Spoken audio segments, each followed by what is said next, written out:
Johann Christian Friedrich Hölderlin, poeta alemán nacido en 1770, mantuvo una estrecha amistad con Hegel, Schelling, Goethe, Herder y Wieland.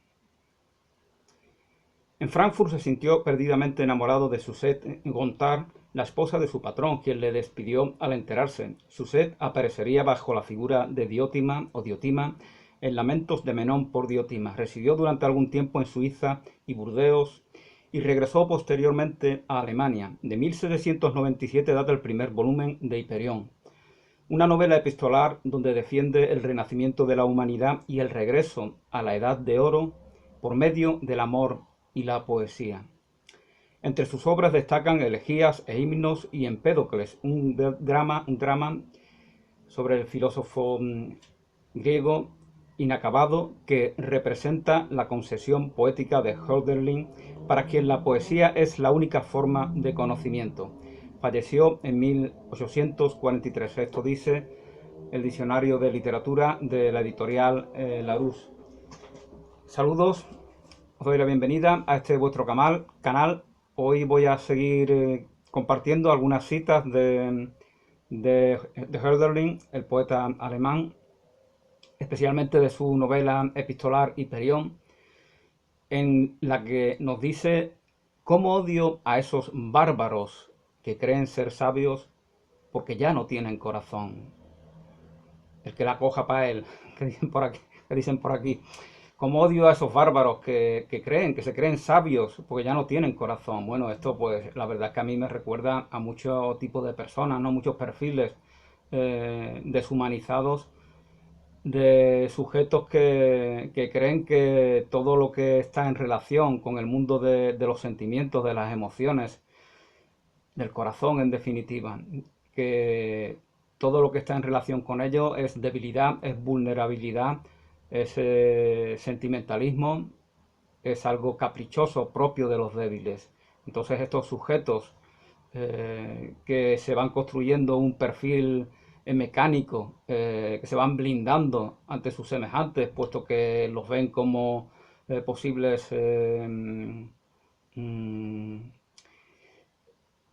como personas que pueden hacerle sombra, porque para ellos la vida es un combate permanente y además son muy energéticos. Por eso esta realidad combativa para ellos es como se ven como peces en el agua, es su ambiente natural, y por eso pueden incluso sentirse plenos y felices. Pero eso no quiere decir que para otra perspectiva, para otra visión, no se les presente como seres grotescos, degradados, demagogos, en el fondo frágiles, en el fondo vulnerables, en el fondo temerosos. De ahí su necesidad de construirse esa pose, ese postureo metálico que no puede ser, o que creen que no puede ser atacado. Cómo odio a todos esos bárbaros que creen ser sabios porque ya no tienen corazón. Para muchos que se creen poetas, todo lo que evoca esta palabra, que etimológicamente significa creación, por lo tanto el poeta es un creador, al menos etimológicamente, pero para muchos piensan que todo lo poético no son más que una serie de elementos coloridos que usamos para adornar este valle de lágrimas sombrío, siniestro, en el cual nos confrontamos violentamente todos contra todos y cada uno contra cada uno. Y por lo tanto para ellos que ya tienen esta idea de separatista, esta idea violenta, esta idea agresiva, arraigada en sí mismo, para ellos la poesía no es más que un pequeño descanso de las horribles batallas a las cuales estamos inmersos en este mundo, al cual hemos sido despedidos, ¿no? Como han dicho tantos filósofos racionalistas y existencialistas. Aquí esto es un valle de lágrimas horribles. Somos individuos que solamente nos ocupamos y preocupamos de lustrarnos el ombligo, y hemos sido, sin que se nos avise, hemos sido evacuados, exonerados, como si emanáramos del orto de algún gigante grotesco, de alguna divinidad hedionda, y estamos aquí en este mundo horrible y esa idea ellos no la van a cuestionar. Y para ellos la poesía pues es eso, ¿no? Son adornos, ornamentos. Siempre que el hombre ha decidido convertir al Estado en su paraíso, ha hecho de él un infierno. Esto dice Hölderlin. El Estado es el gran usurpador, utilizando el lenguaje de Francisco Ayala, ¿no?, que escribió Los usurpadores. En este caso él se refería a personas de carne y hueso que usurpaban el poder que nos corresponde a todos y a cada uno.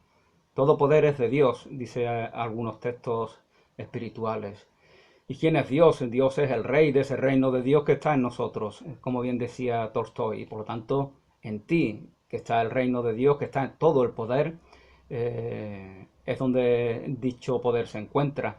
Y cualquiera que haga uso de poder sobre ti es un usurpador. Por lo tanto, el Estado es una entidad usurpadora de un poder que no le corresponde. La mitificación, la idealización, la divinización del Estado es consecuencia de la falta de fe en la divinidad, de la falta de fe en un principio trascendente de la vida. Ya lo dije en algún vídeo que hice, que creo que al final borré porque no se escuchaba bien. Para los ateos el Estado es Dios. No solamente para los ateos, muchas personas religiosas en la práctica son ateas. La sociedad franquista era una sociedad atea, donde todos los súbditos de esa dictadura solamente tenían fe en los bienes materiales. Eh, la espiritualidad estaba muerta, verdaderamente. ¿Cómo no iba a ser así cuando esas personas viven en un régimen que ha sido impuesto después de ejecutar a cientos de miles de personas de la manera más cruel, supuestamente en nombre de un Dios? Ese Dios no es más que una excusa de, de personas que no tienen fe verdaderamente en nada trascendente.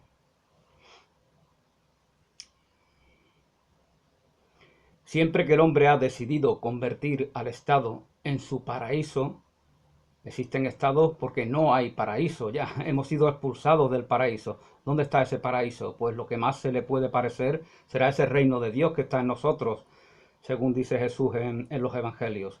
Siempre que el hombre ha decidido convertir al Estado en su paraíso, ha hecho de él un infierno. Quien no fue nunca totalmente un niño, quien no fue nunca totalmente un niño, jamás será un hombre de verdad. Quien nunca fue verdaderamente, totalmente, íntegramente un niño, jamás podrá ser un hombre de verdad. Así lo afirman Hölderlin.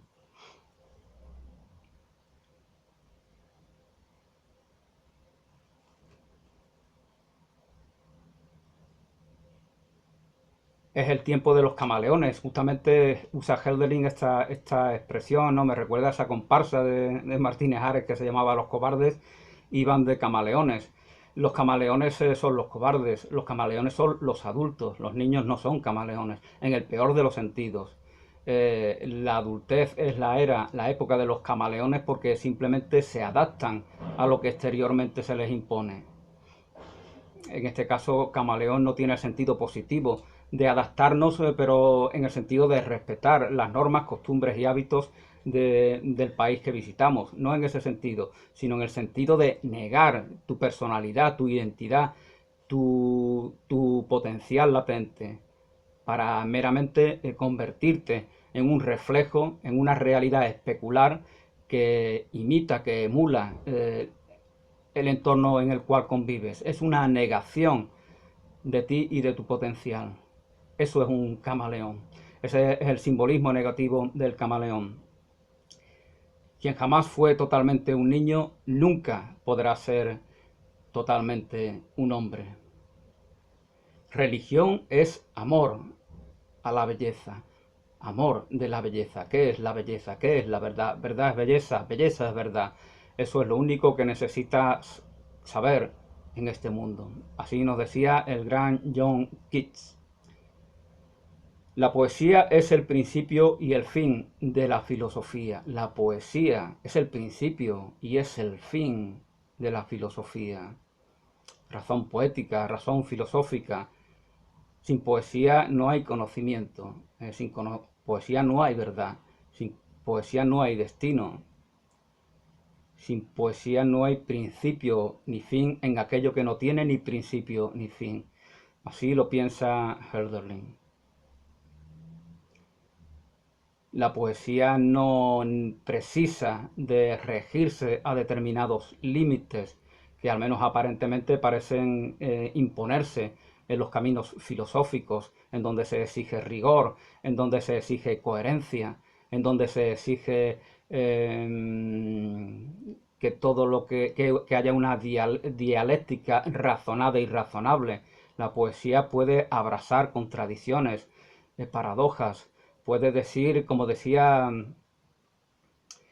Salinas, no Pedro Salinas, cuando hablaba de lo horizontal, decía que la verdad de la vida está en lo horizontal, porque lo horizontal es auténtico, es transparente, porque cuando estamos verticales estamos en ese rol de camaleón al cual antes aludía, estamos en el rol de los adultos, de los hipócritas, de los que se engañan, de los que mienten, de los que especulan para beneficiar a su codicia.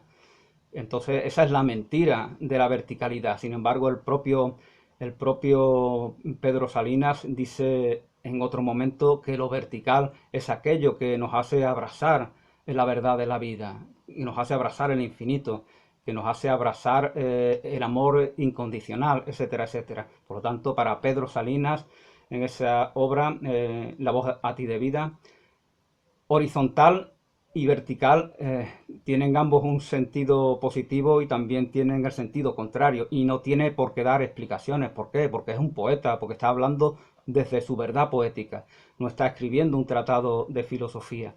Esta es una de las contradicciones que pueden darse en el lenguaje poético y que no son admisibles en el lenguaje filosófico. Quien no ha sentido, vivido la belleza intensamente, intensamente, íntegramente, quien no la ha sentido, la ha vivido con toda intensidad a la belleza, ni siquiera podría ser un filósofo escéptico, ni siquiera podría ser un filósofo destructor. Hay destructores, hay dioses destructores que simbolizan, por ejemplo, lo que acontece en el otoño. En el otoño la naturaleza en gran medida se destruye, pero no es un apocalipsis, es simplemente una etapa de transformación que predispone a esa naturaleza para un nuevo esplendor primaveral. Por lo tanto, el dios de la destrucción no es un dios agresivo, no es un dios asesino, sino que cumple un rol dentro de esa rueda de la vida, dentro de esos ciclos que se dan en la naturaleza, en lo humano y en lo divino. Pero quien no ha sentido la belleza, quien no ha vivido la belleza, quien no ha experimentado la belleza, ni siquiera puede ser un filósofo escéptico, un filósofo destructor, ni siquiera puede jugar el rol de hacer una especie de purificación de todos los engaños a los cuales hayamos podido caer, pudiéramos haber caído en los caminos del conocimiento, de la filosofía. Mucho menos un creador. Si ni siquiera eres destructor, pues evidentemente no puedes ser creador.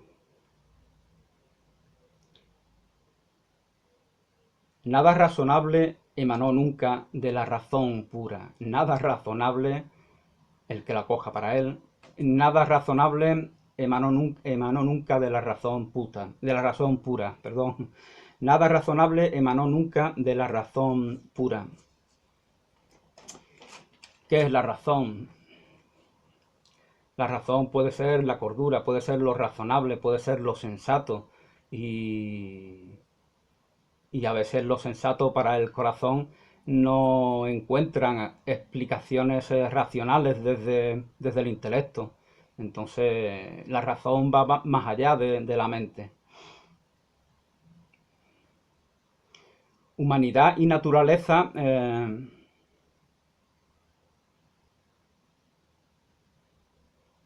se unirán, humanidad y naturaleza se unirán en una sola providencia que lo abarcará todo, humanidad y naturaleza. Segregados de la naturaleza, el hombre es un fantoche, el hombre se niega a sí mismo, el hombre no se reconoce en su integridad, en su potencial, no puede cultivar su potencial porque está confrontado con toda la naturaleza en la misma medida en que está confrontado con sus semejantes y cada uno y todos y cada uno de ellos. Entonces,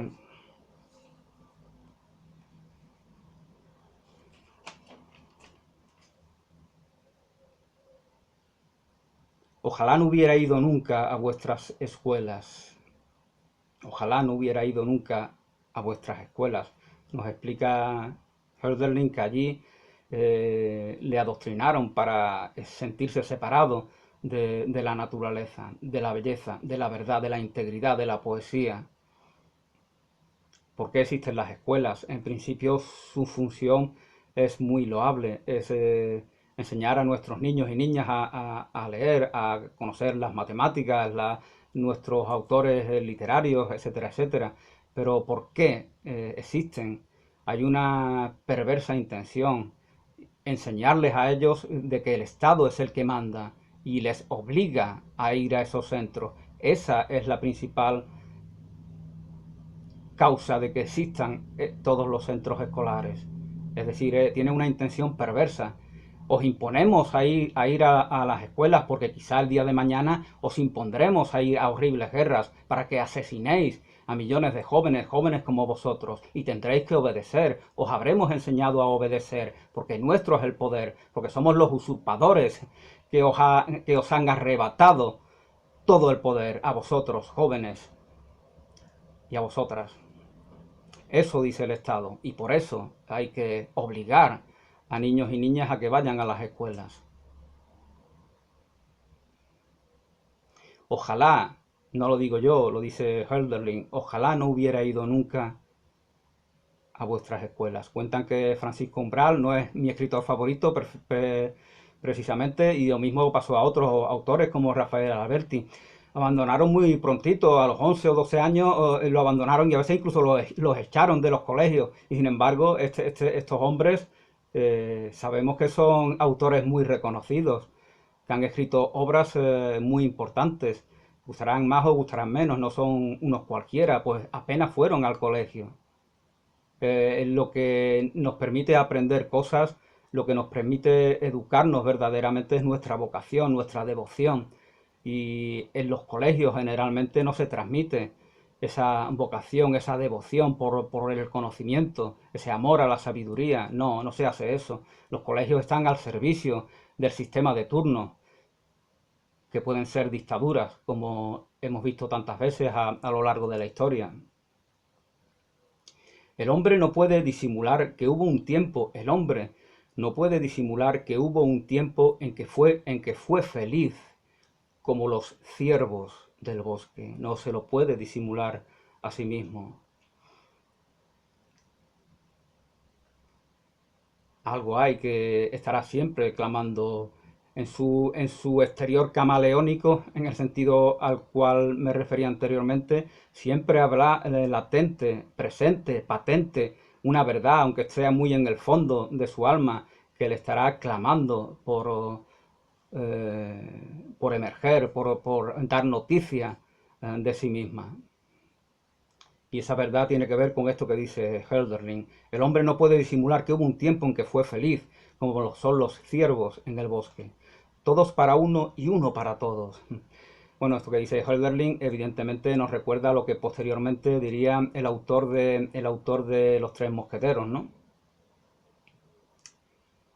El lenguaje es cosa superflua, pues lo mejor queda siempre en su profundidad. Esto lo dice un poeta, y el poeta es el mayor, el mejor, el más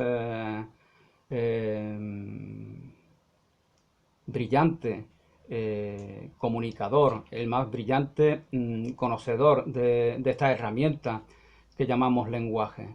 Y él mismo, este poeta, dice que es cosa superflua. Esto me recuerda a lo que decía Yukio Mishima de cómo el lenguaje nos engaña, cómo encarnamos en el lenguaje aquello que debe ser también encarnado en el músculo, en el cuerpo, en la acción, en ámbitos que no son los de la palabra hablada ni escrita. Y Hölderlin concuerda con el autor japonés. El lenguaje es cosa superflua, pues lo mejor queda siempre en su profundidad. Libertad es una palabra profunda, una de esas cosas, una de esas palabras que no dicen en su propia palabra, valga la redundancia, todo su valor, toda su profundidad. Es justamente la palabra libertad. Lo que es semejante no tarda en encontrarse. Aquello que es semejante no tarda en encontrarse. De la misma manera que en el mundo del odio, en el mundo de la confrontación, en el mundo de la disputa, en el mundo de la imposición a nuestros semejantes o de la sumisión a nuestros semejantes, también los iguales se encuentran. Es lo que decía Oscar Wilde cuando hablaba de Alfred, ¿no? El chico con el cual mantuvo una relación que le costó ir a la cárcel por 2 años. Y le cuenta en su carta de Profundis, sobre la cual hice algún vídeo hace años, le cuenta que él no es distinto a su padre con el cual estaba confrontado, no es distinto, es igual, por eso os confrontáis, se confrontan los iguales. En el mundo de la separación tiende a ser así. La gente siente aversión a aquellos que le recuerdan a sí mismo, paradójicamente. Y aquellos que son distintos a él, entonces ya se le puede dar una simpatía, pero ya no es una relación real. Por eso vi la chirigota esta del celu que se llama si me pongo pesado me lo dice, ¿no? Entonces se ve un tío muy chulo y el pobrecito que lo aguanta 24 horas cada día. Las relaciones en el mundo son así, son impositivas, no son relaciones auténticas, son sucedáneos de relaciones. Porque lo que se busca es, la persona dominante busca relacionarse con alguien que sea servil, que sea sumiso, que tenga un carácter con poco carácter, valga la redundancia. Y por el mismo motivo se confrontan con aquellos que también manifiestan un carácter dominante y autoritario. Felices los que no te comprenden, felices los que no te comprenden. Quienes te comprenden tienen que compartir tu grandeza y tu desesperación. Aquellos que te comprenden tienen que compartir tu grandeza y tu desesperación. Felices los que no te comprenden. A veces el mundo, a veces este valle de lágrimas, este valle de tristeza, de separación, de codicia, de lujuria, de gula, de egoísmo, de vanidad, es, como antes comentaba, pues un espacio feliz para los que se crean un personaje adecuado a todas esas características que acabo de definir. Y ellos son felices, ellos no pueden comprender, ni pueden, ni quieren, ni saben comprender al genio, que nos permite trascender las limitaciones de este mundo, de las vanidades del mundo.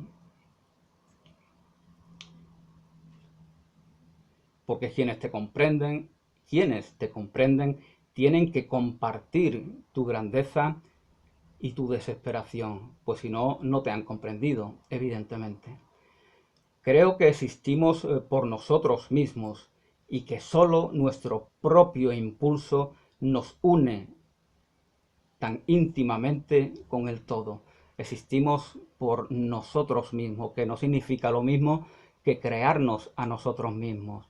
Yo existo porque tengo voluntad de existir, pero no me he creado a mí mismo. Creación y existencia no son lo mismo. De hecho, hay creyentes que dicen que Dios no existe, que Dios es, y punto. Saramago no le pondría el punto, pero los demás se lo tenemos que poner. Dios es y punto. No existe. El plano de la existencia está como ligado al tiempo, como ligado a algo que no es una verdad absoluta, ligado a algo que es relativo, ligado a algo que es dependiente, ligado a algo que es una percepción, un punto de vista. Así al menos lo ven algunas personas. Creo que existimos por nosotros mismos y que solo nuestro propio impulso es una filosofía también de afirmación.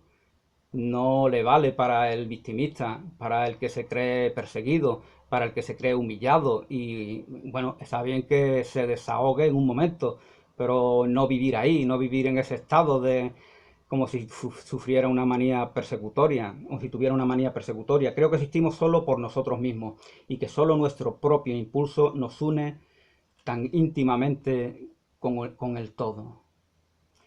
¿Qué sería de nuestro mundo si no lo forjaran, si no lo protagonizaran seres libres? Si no fuéramos libres, ¿qué sería de nuestro mundo? Si fuéramos esclavos de voluntades ajenas y de acontecimientos fortuitos, ¿qué clase de mundo, qué clase de individuo, qué clase de humanidad? No, la libertad existe. Y nosotros, hombres y mujeres libres, somos protagonistas de este mundo con su grandeza y con su miseria.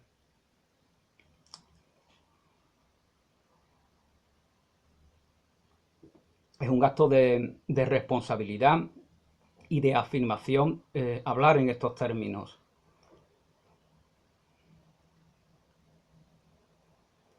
El mundo sería una chapuza si fuera lo contrario, porque no respondería a ninguna lógica.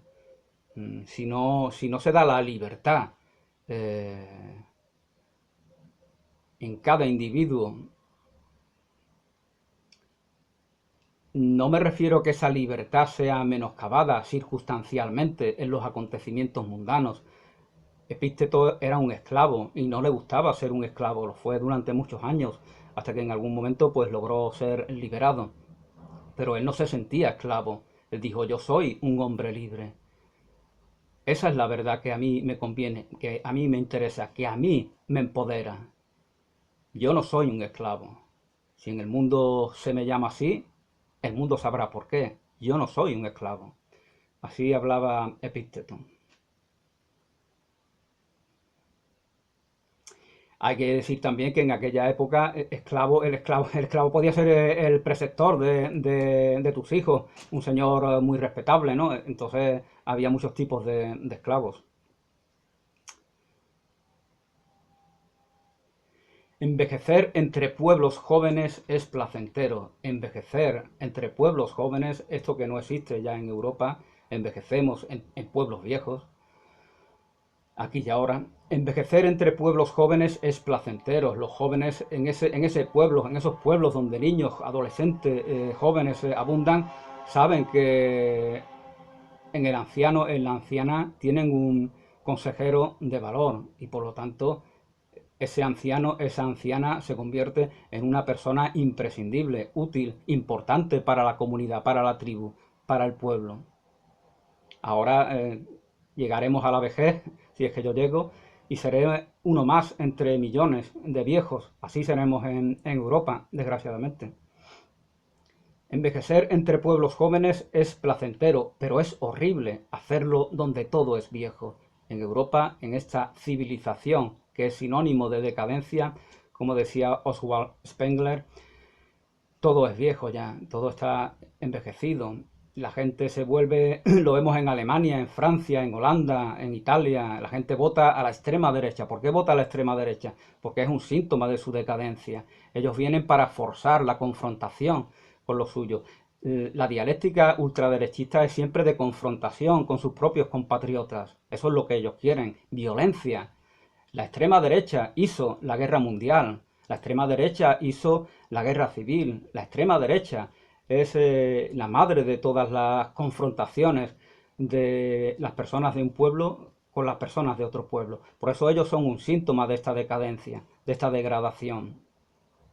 Y ellos en su ilusión, en su vanidad, se creen que son la solución, cuando son expresión del mismo problema. Son expresión del problema, no la solución.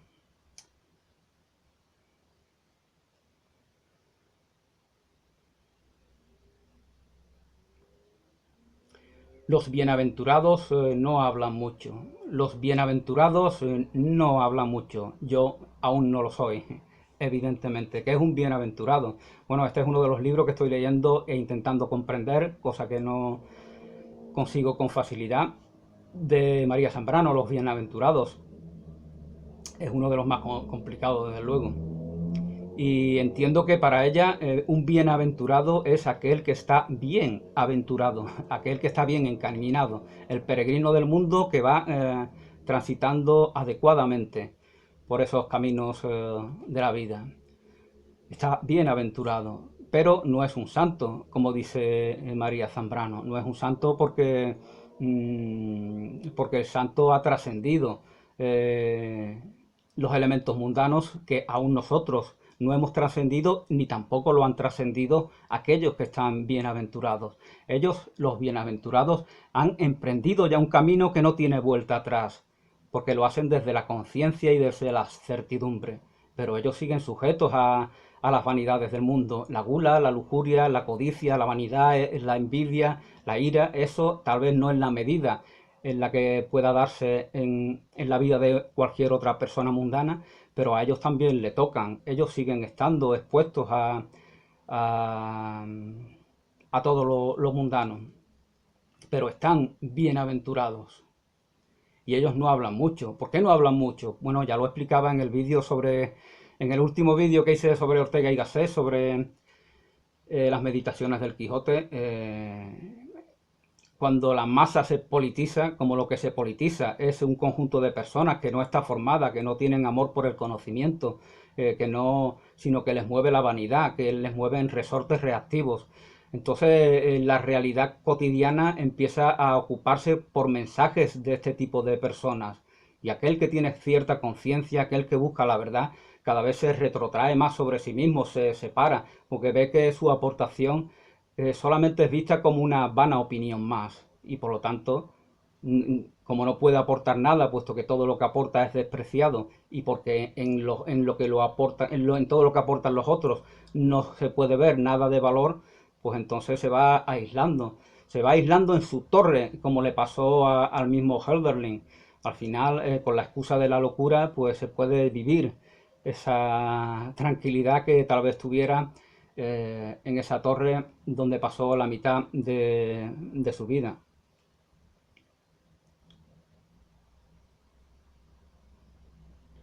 Bueno, y esto ya lo había comentado en el vídeo anterior, voy a repetirlo. Las virtudes de los alemanes son brillantes maldades y nada más.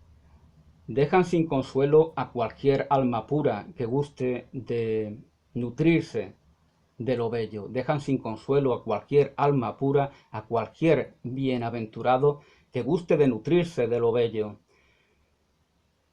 Y que, acostumbrado al sagrado concierto de las naturalezas más nobles, no soportes las disonancias que rechinan en la totalidad del orden muerto de estas gentes. Cuando nos volvemos sensibles a lo que los espíritus de la naturaleza nos comunican con sus murmullos, pues nos volvemos también sensibles al ruido mundano y nos hiere más y nos hace sentirnos extremadamente vulnerables ante todo ese ruido mundano. Por eso esa necesidad tal vez de aislarse que algunas personas tienen, aun estando bien aventurados, bien aventuradas. Y bueno, esta decisión con Alemania pues es la decisión que todos podemos tener con nuestros países. Desgraciadamente, ¿quién no ha mitificado a su propio pueblo? Y quien no se ha desilusionado con su propio pueblo. A fin de cuentas, esto es lo que acontece en una vida individual también, según decía Goethe. Cuando siendo niños somos soñadores, soñamos y creamos. Siendo jóvenes somos idealistas, pensamos en un mundo mejor. Pero siendo maduros nos volvemos escépticos. ¿Por qué? Porque nos hemos dado cuenta de que todo es mucho más complicado de lo que aparentaba ser. Entonces nos volvemos escépticos. En nuestra vejez nos volvemos definitivamente místicos, según decía Goethe.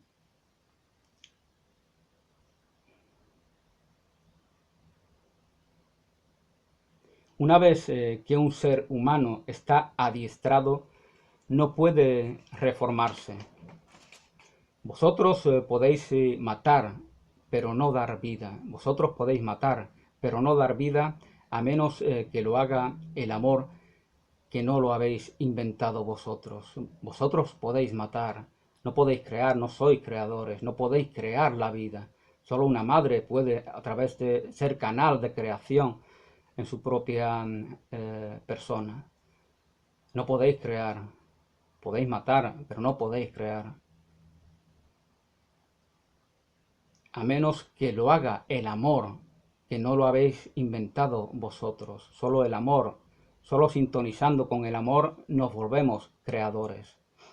No podéis corromper el éter, aunque lo destruyáis todo. Podéis destruir el mundo con vuestra vanidad, con vuestro egoísmo, con vuestra superficialidad, con vuestra violencia, con vuestros ideales separatistas. Podéis destruir el mundo y toda la humanidad, pero el éter seguirá ahí. Seguirá la vida latiendo de alguna o de otra manera. Seguirá algo trascendente, algo que ya nos trasciende a todos los seres humanos. No lo podéis destruir. Alemanes, seres abandonados por los dioses. De alguna manera, Hölderlin se convierte en agorero al percibir a su pueblo germano. Esa Germania no solamente es la Germania de los alemanes, sino que también, de hecho, en esa época no existe Alemania tal como hoy la entendemos. Es también la de otros pueblos germánicos, holandeses, neerlandeses, que a ellos hoy en día no les gusta que se establezca esta relación, pero su idioma viene también del antiguo alemán. Es que los viejos, los precedentes de los alemanes no vienen tampoco de Alemania, vienen más de zona escandinava. Y esos pueblos escandinavos, precisamente suecos, noruegos, daneses, también son pueblos germánicos. Y para Hölderlin todo eso es Germania. No significa que deban de unirse en un solo estado, porque Hölderlin está contra los estados.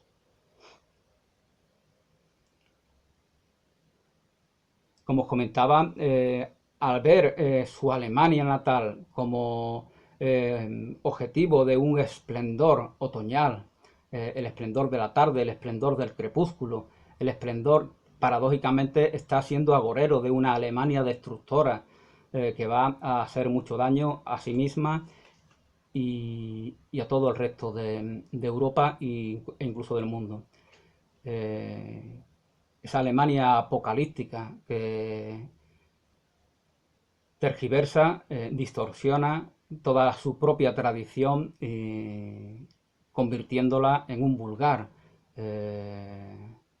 movimiento racista, demagogo, reaccionario, impropio de un gran pueblo, impropio de una gran cultura.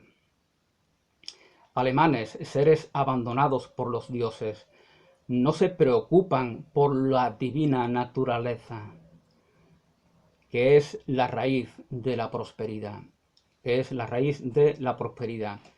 Y con esto de momento lo dejo, ya haré un tercer vídeo sobre la figura de Hölderlin. Gracias, bendiciones y hasta una nueva oportunidad.